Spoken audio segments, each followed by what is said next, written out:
Camilinha, vem cá.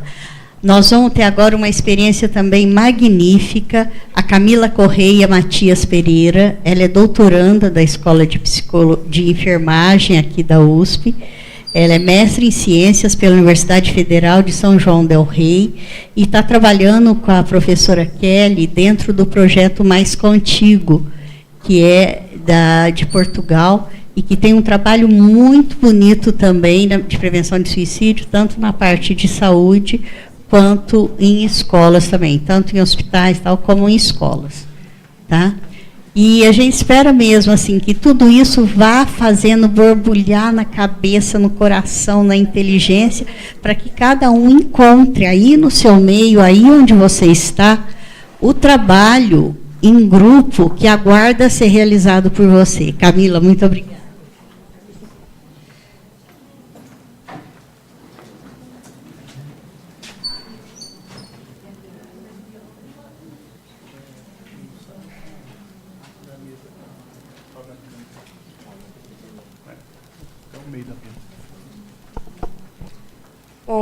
Bom dia.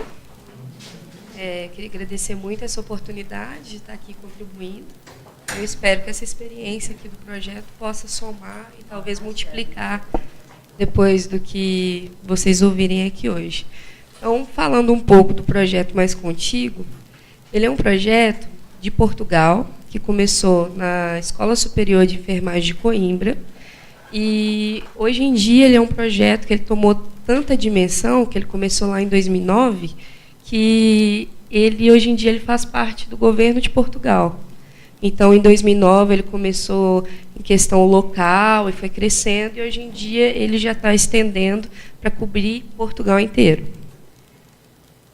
E onde que começou? Né? Na Universidade de Coimbra, que é uma das mais antigas do mundo, e Coimbra fica ali naquela região central ali de Portugal, e aquele ali é um dos polos da Escola Superior de Enfermagem de Coimbra. Então, em 2015, quando eu estava no mestrado, eu tive a oportunidade de ir para lá e passei lá alguns meses tentando aprender sobre esse projeto para poder contribuir aqui no Brasil. Essa daqui é a equipe coordenadora em Portugal do projeto Mais Contigo, sendo liderada pelo professor José Carlos.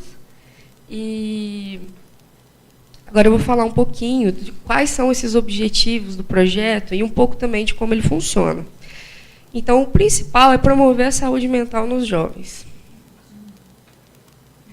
Prevenir o comportamento suicida, conseguir capacitar profissionais de saúde para melhor identificação e cuidado desses casos, sensibilizar profissionais que eles já trabalham nas escolas, no caso os professores, todas as pessoas que trabalham na escola, no caso, porteiro, zelador, todo mundo que trabalha na escola, para identificar esse comportamento. Também sensibilizar os pais, né, para a identificação do comportamento suicida, combater o estigma em saúde mental, que é muito grande, porque não se fala, infelizmente, ainda sobre suicídio, mas a gente sabe que a prevenção de qualquer coisa, ela só é realizada quando a gente consegue ter comunicação.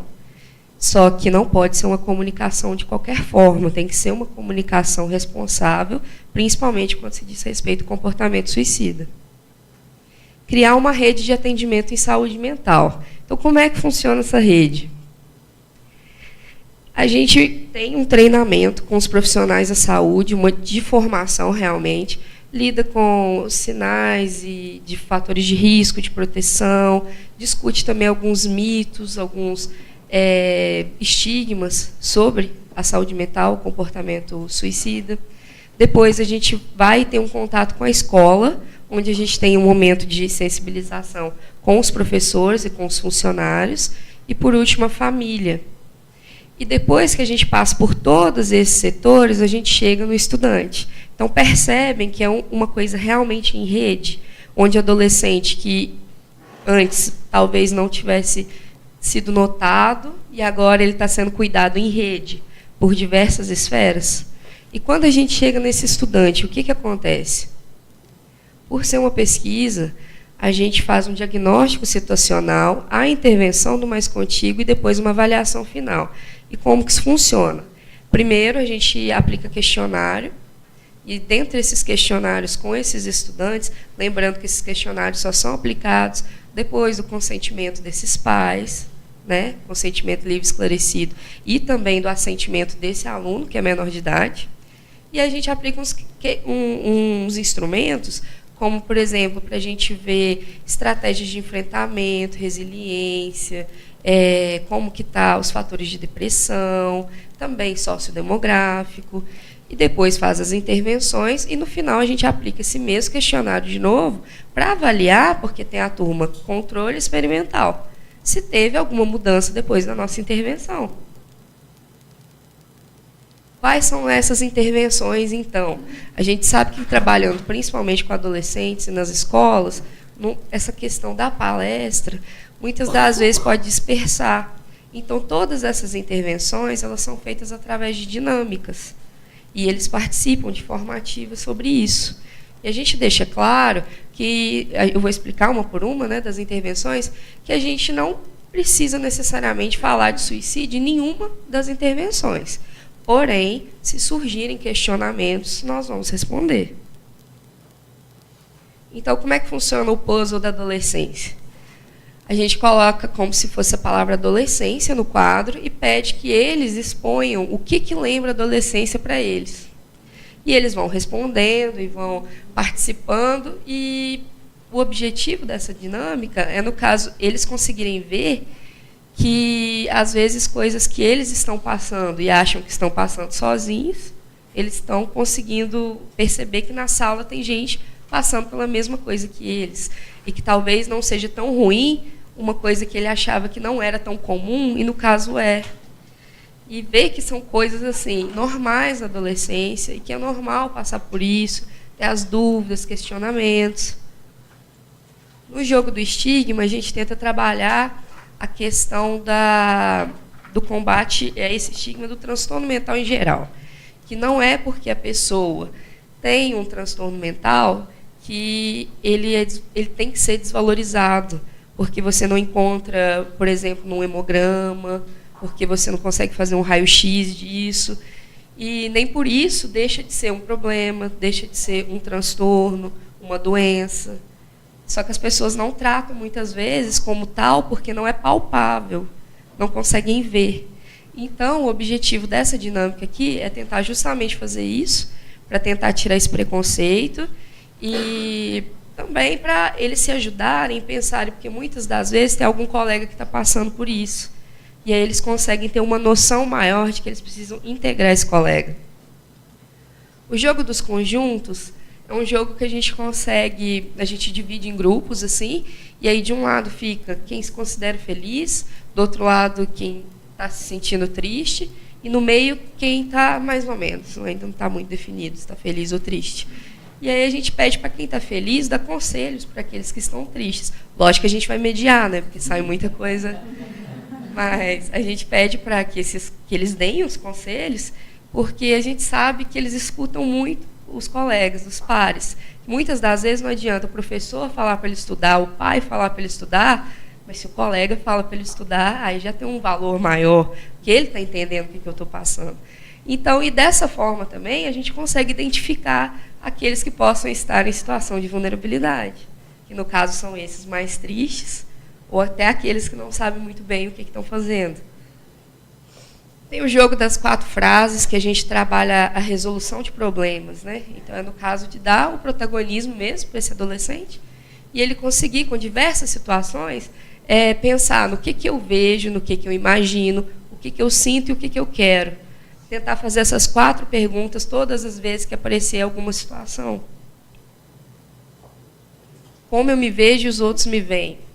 Passo uma folha com a mãozinha da pessoa contornada e com o nome da pessoa.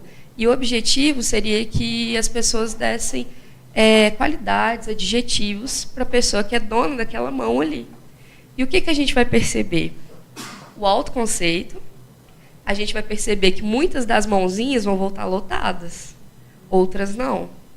E o que está acontecendo? Aí verificar, lógico, gente, que isso não é aberto, né?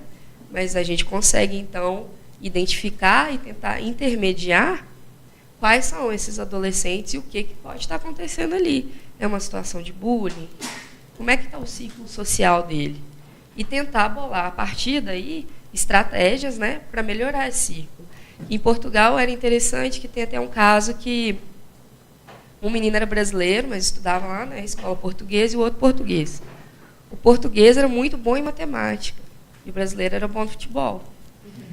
Só que o português queria jogar futebol, e o brasileiro queria passar em matemática. Então, eles combinaram, olha, então vamos fazer essa troca. No final das contas, o brasileiro passou em matemática, o português até que tenta, mas ainda não está jogando tão bem quanto o brasileiro. Mas foi uma troca que conseguiu reintegrar, né, os dois, e foi um objetivo em comum. E deu um certo protagonismo para eles, porque, olha, você está ajudando seu amigo. Então, o que acontece com esses casos identificados? Se a gente identificar esses casos de risco, ou então nessa situação de vulnerabilidade, né, a gente vai conversar, vai ter uma conversa bem articulada entre a família, entre a escola e entre a rede de saúde. Aí vai ser avaliado cada demanda e cada necessidade, porque cada caso é um caso. Não dá para ter uma receita de bolo aqui. E aí, o caso leve, ele vai ter essa gestão, né, essa comunicação. E o caso mais grave, depois da avaliação da situação, ele vai ser encaminhado, caso ele necessitar de um atendimento especializado. Então, a gente consegue fazer essa conexão, porque o objetivo realmente não é aumentar a demanda do pessoal da saúde. Tanto é que eles vão ser bem selecionados, vão ser avaliados. Mas a gente precisa desse background, né, desse apoio. E aí eu trago os principais resultados do ano de 2014 e 2015 em Portugal. Participaram de todas as etapas, né, dos questionários, das formações, de tudo, 2.747 alunos, nessa região central aqui de Portugal, que envolve essas cidades. E referenciaram 54 casos pelas equipes locais, sendo que 18 foram encaminhados para os cuidados especializados e 36 ficaram sendo monitorados pelas equipes locais com assessoria da equipe do Mais Contigo. Uma vez por ano, em Portugal também, depois que o projeto começou a ser realizado, eles fazem um evento do Mais Contigo, e nesse evento participam formadores, as equipes de saúde que participaram, tem ônibus e ônibus de escolas que também puderam participar para poder dar a sua contribuição, e eles falam um pouco do que eles acham, é muito bacana o retorno. Mas, no geral, foi percebido que o grupo experimental, né, que é o que fez as intervenções, ele teve resultado superior em todas as dimensões avaliadas, e a diferença foi significativa na sintomatologia depressiva. Teve uma percepção que o projeto ajuda a resolver problemas, auxilia na comunicação com os outros e na vivência de adolescência. O que mais gostaram, principalmente os alunos, atividades realizadas em grupo, o dia do Mais Contigo, que eu vou falar logo, e a positividade que o projeto traz. As relações interpessoais, da autoestima, do conhecimento, e muita coisa que os professores também falaram, da coesão grupal, depois que foram realizadas essas atividades. Então, o Dia Mais Contigo é o seguinte, como eu falei, tem a turma controle e experimental. Então, tem uma turma que ela passa pelas atividades e a outra não, para a gente conseguir avaliar no sentido da pesquisa. Então, tem o Dia do Mais Contigo, que em Portugal é agora em março, que a própria escola e os adolescentes, eles fazem atividades do Dia Mais Contigo para promover a saúde mental na escola, para poder passar isso para as turmas que não participaram. E aí, nesse dia, pais participam, professores, alunos, pode ser um dia, pode ser uma semana, eles que decidem.